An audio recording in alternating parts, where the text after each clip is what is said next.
I usually say, everyone who believes in psychokinesis, please raise my hand. Okay, good. Yeah, I'm going to talk to you about some old stuff.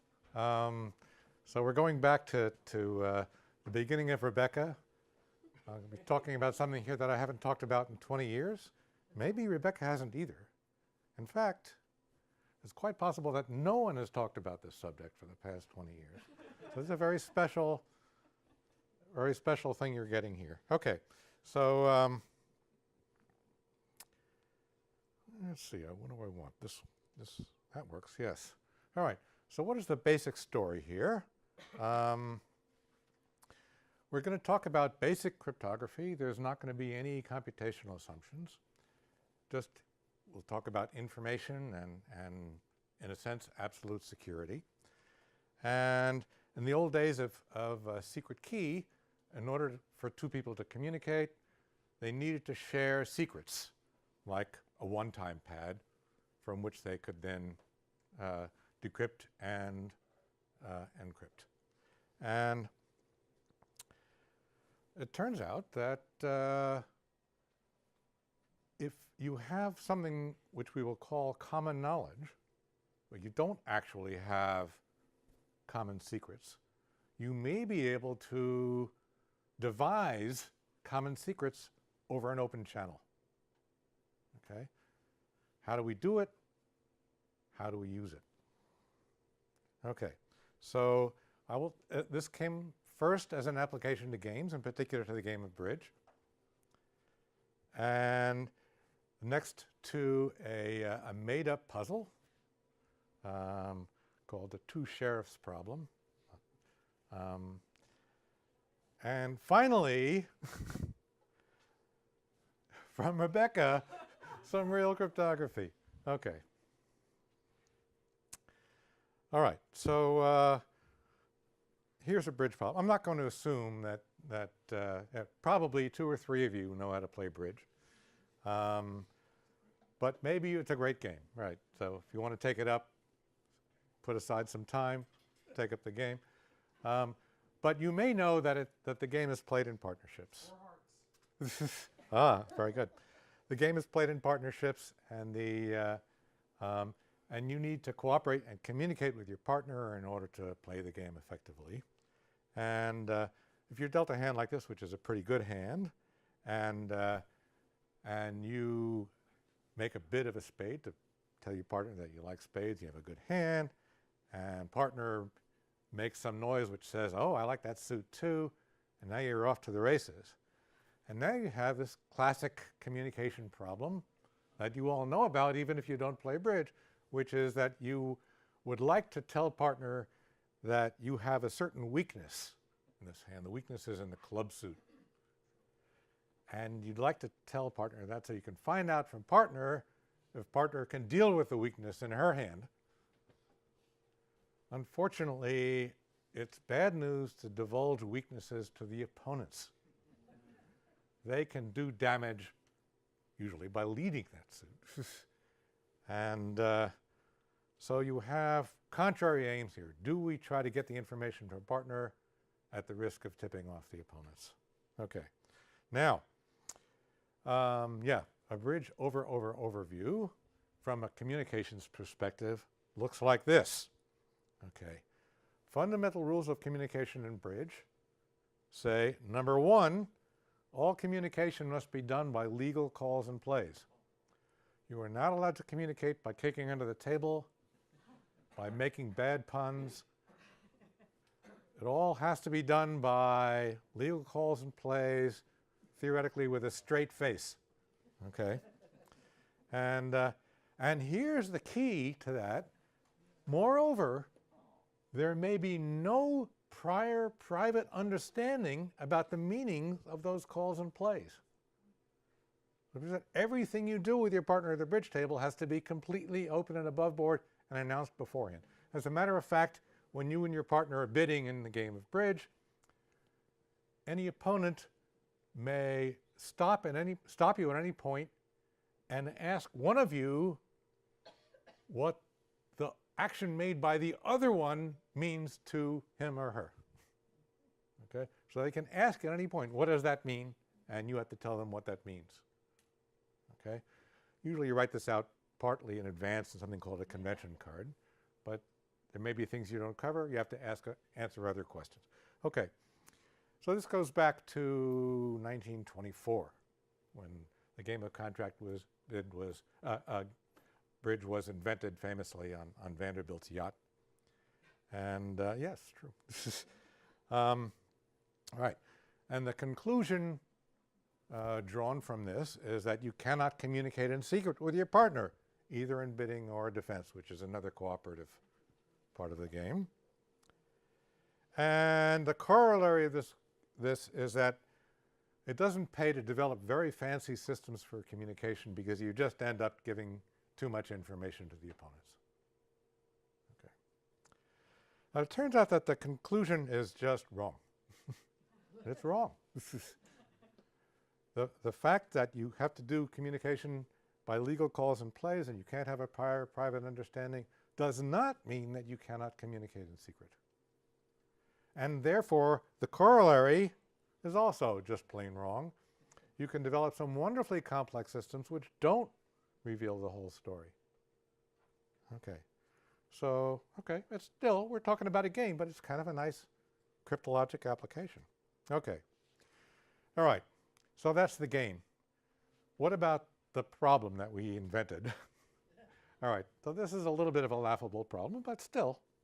Okay. Lew and Ralph are sheriffs from neighboring counties in the Southwest, imagine. And they're on the track of a killer in a case involving 8 suspects. Here they are. Okay. Each of these detectives has done independent detective work, which has resulted in reducing the number of viable suspects from 8 to 2, right? So perhaps Lew, L for left, has reduced it to Eben or Fanny as the killer, and maybe Ralph has reduced the possibilities to Fanny and Gord. These are names of some of my colleagues at Bell Labs at the time. And you notice that the only woman is the killer here. Yes, so looking at this information, we can see that if we believe this detective work, that Fanny is the killer. And now, so the sheriffs obviously need to get together, pool their information, make this determination, and put out an APB for Fanny. Okay? But, okay, here's the deal. These sheriffs have never talked to each other before. They're getting on a phone call, and they know that the local lynch mob has tapped the phone. Okay? They do not have a secure communications line, and they can't afford to let the lynch mob know who the killer is, or the lynch mob may get to the killer before the sheriffs do. And we know from Joan's talk that we're all in favor of legal enforcement of the law here. Okay. All right. So the question is, can these two sheriffs who've never talked to each other have no common knowledge, no common secret? Well, they do have common knowledge because it has to do with their detective work. But they've never spoken before. They have no common secret. How can they, together on this phone call, learn the identity of the killer without tipping off the identity to the mob? Okay? Maybe not, it doesn't happen every day maybe, but this is the problem. Okay. So let me tell you what the theoretical framework I want to talk about here is. Okay. What does it mean to share a secret, first of all? That's easy.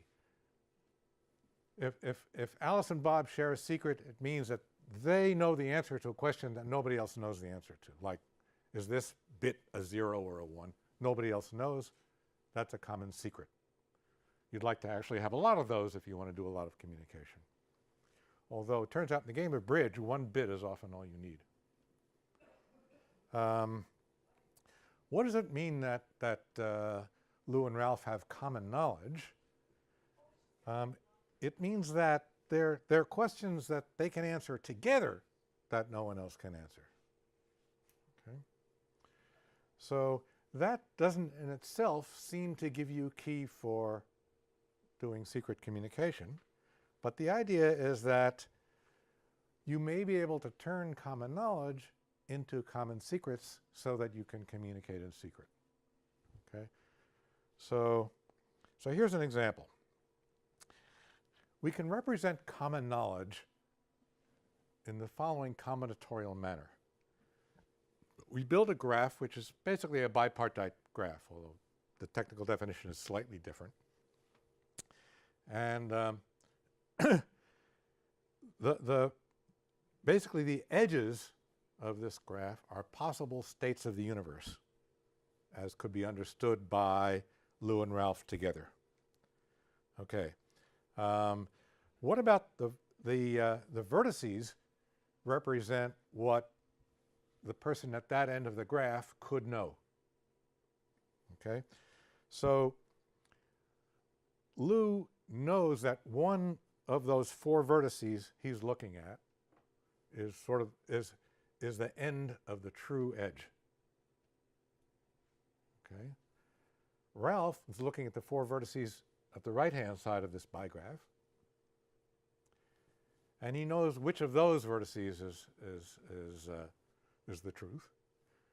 So if they put their knowledge together, they could see, okay, that's the edge that goes between this vertex and that vertex. So that's what we can together know about this whole picture. Okay? And it's possible to actually demonstrate that this is a general situation.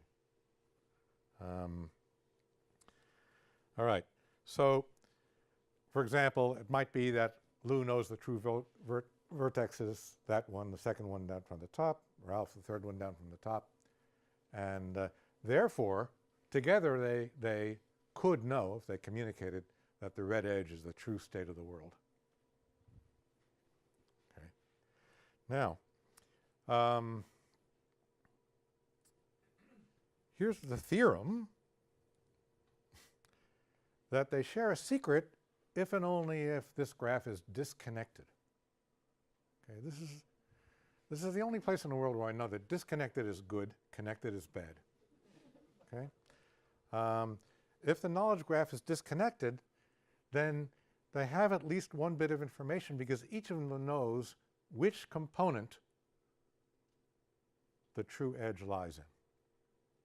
Okay? And it turns out that this is necessary as well as sufficient, because any secret that they both know would have to be preserved by edges, and therefore within a component they would have to share the same secret. Okay. So the idea is what they need to do is start with a graph, communicate over an open channel, and disconnect the graph. Okay? And in this case, they could do that in the following way. For example, Lew could announce over the open channel, my true vertex is either 2 or 4. And then the result is that the edges connected to vertices 1 and 3 disappear, and the graph is suddenly disconnected. Now they share a secret. Okay? Now, my intent was, okay, all right, so this is the general statement. Several rounds of communication may be necessary to disconnect a knowledge graph. You get to some weird new graph theory theorems this way. This is one of them. Given a graph in which no vertex is connected to all others, it's always possible to partition the vertices in such a way that every part induces a disconnected subgraph. It's a strange theorem, but it turns out that's the one you need sometimes to prove that you can get your secret key. Okay, so how do Lew and Ralph solve their problem? All right. So my intent was to show you how Lew and Ralph solve their problem. But I think it's actually just as much fun if I leave that as a puzzle and it takes less time. So are you ready to, you'll get a hint of, I'm going to race through this. So you don't really have, you'll have to really solve it yourself. Okay. That's been left as a puzzle. I'll go back to the bridge hand for a moment for those of you who play bridge and show you what happens in this bridge hand. You have an auction like this, and in which North, that's the hand at the top of the picture, makes a bid announcing something about certain cards in her hand. In this particular case, that she has the ace, king, or queen of spades. That's a public announcement. Everybody has to know this. Okay? And then South replies and says, I have the other two top spades. Okay, again, a public announcement. This is actually pretty useful information in itself, because if spades are going to be the trump suit, you like to know that you can control it. So it's not really wasted space in the bidding. But now, what happens is that the two partners, North and South, actually have a trick of information now, because even though the opponents know that one of them has one of the top spades and the other one has the other two top spades, the opponents don't know which top spade is held by which hand. Okay? And they're not entitled to that information. They're entitled to the information of what the bids mean. They're not entitled to know what cards you hold in your hand. Okay? Now you can use that to encrypt the next call. So in this particular case, North has made the bid 5 diamonds, which announces that she has the ace, which means a certain thing if her top spade is the ace of spades, a certain other thing if her top spade is the king, a certain other thing is the top spade. So she's communicating with the partner, the opponents don't know, and they don't know what to lead. And that's the bottom line. They've found out exactly what they needed to know. The opponents have learned nothing, and they have not violated the laws of bridge. Okay. Now, it does happen to be true that subsequent to the revelation of all of this, many local and national bridge authorities have outlawed the use of this kind of stuff in local games of bridge. Curiously, they, in international competition, you're allowed to use anything, and therefore these methods have been used, in one case by a former member of DIMACS named Frank Huang, in an international play. And they're gradually becoming, as people get used to the idea, we hope they will become, some of these methods are now legal and others will become legal as well. All right. Now, yeah, and there are lots of other ways of using this, these ideas in the game of bridge. That's a quick list. There's a quick list of references. And now we get to some real crypto. Okay. So how could we make use of this in real life? Well, we have the following situation. Okay.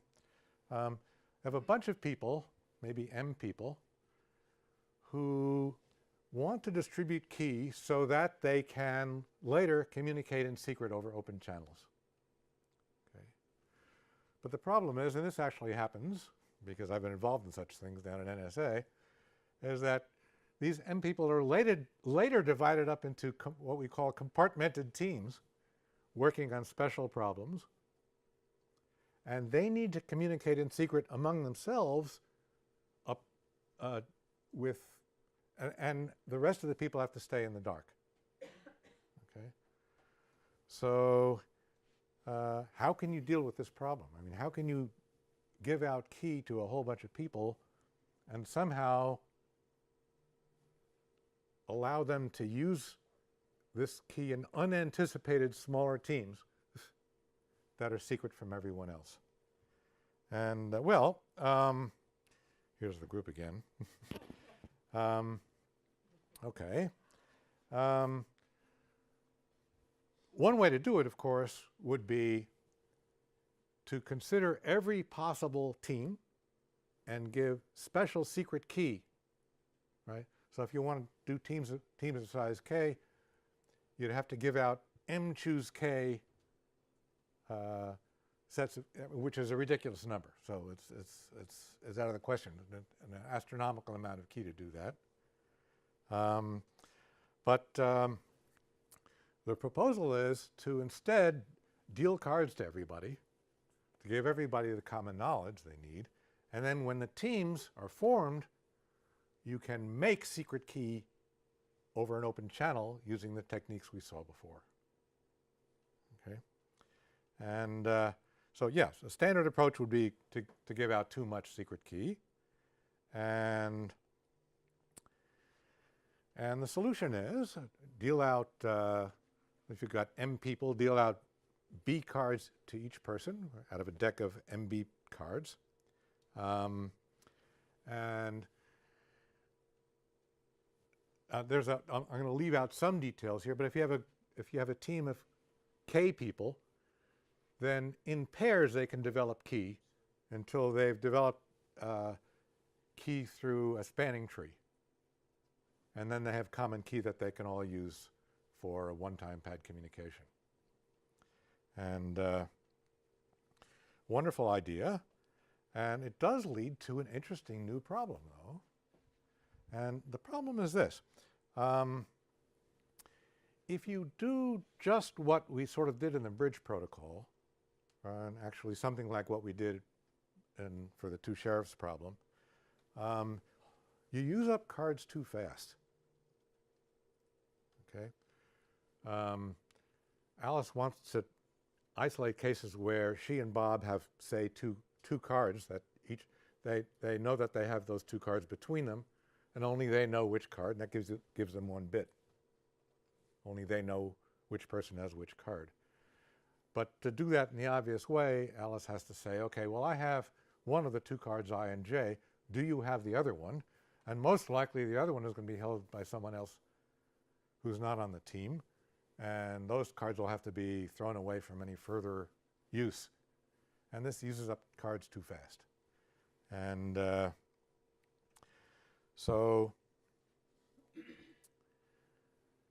okay, so there is a way to try to do this, but you end up with requiring a size of the deck which is basically exponential in the ratio between the original number of people and the number in a small team later. And what happened was, I believe that the next thing that happened was that Richard Beagle suggested another protocol for isolating these common secrets, which seemed to work better. Okay, and in the first paper, I think a crypto paper by Rebecca and Mike Fisher, her advisor, the state of the art was that maybe there's a protocol that does this efficiently. Okay, and okay, so the great thing was that Mike and Rebecca were able to find a beautiful potential function argument that showed that this process actually works efficiently and enables people to get key out of these cards with a reasonable sized deck and actually implement this whole scheme. And a very brief description of how this works is as follows. Okay. All right. So instead of just guessing a pair, okay, Alice divides the whole deck randomly into equal sized groups of which she holds one card in each group.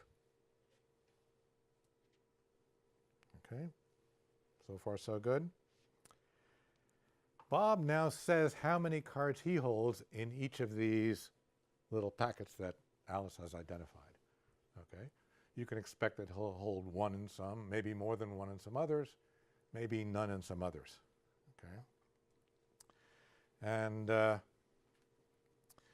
if he doesn't hold any, we forget about those guys. If he holds one, that works out very well. If he holds more than one, then he's the one who does a split. And by continuing this process, eventually we get down to just pairs of cards, which are exactly what you want. Pairs of cards where Bob and Alice each hold one card, and only those two know which one holds which card. Each one of those pairs is a bit that can then be used for secret communication. And that's it. I won't try to tell you the wonderful potential function argument that Mike and Rebecca came into. You can read that on your own. I think I have the references here. Okay, wait.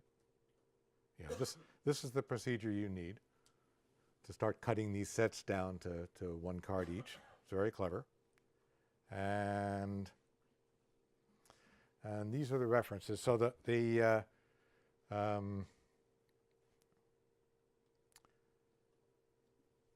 full thing is described in this second reference, the Proceedings of Crypto reference, but not in the, sorry, wait. No, in the first one, right? Yeah, the crypto one has the thing with just the conjecture. The right, Soda has the complete result, and the description is written up in the first one. Okay. If you want to see how the two sheriffs solve their problem, that's in the last of these. And that is all I have to say, except to give the very best wishes to Rebecca. Here's 3 theorems on Rebecca. Number 1. Number 2, a pretty safe prediction. We're very lucky to have Rebecca still nearby. I'm going to be in New York all in fact for the next academic year, so I'm actually even luckier than some of you guys. This is, but the corollary is that we should all stay in touch, and I think this meeting has done a wonderful job of reminding ourselves of everything that Rebecca has done, and everything that DIMACS has done with Fred and everybody else, and David Johnson and so forth and so on, and that DIMACS will also, I hope, remain big parts of all of our lives. So thank you again, Rebecca, and it's been great.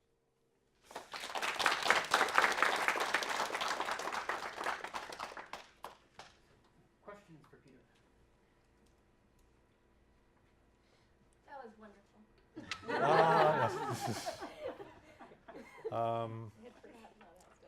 I think it's legitimate for the last talk to go without questions, on the grounds that they can be asked over cocktails, right?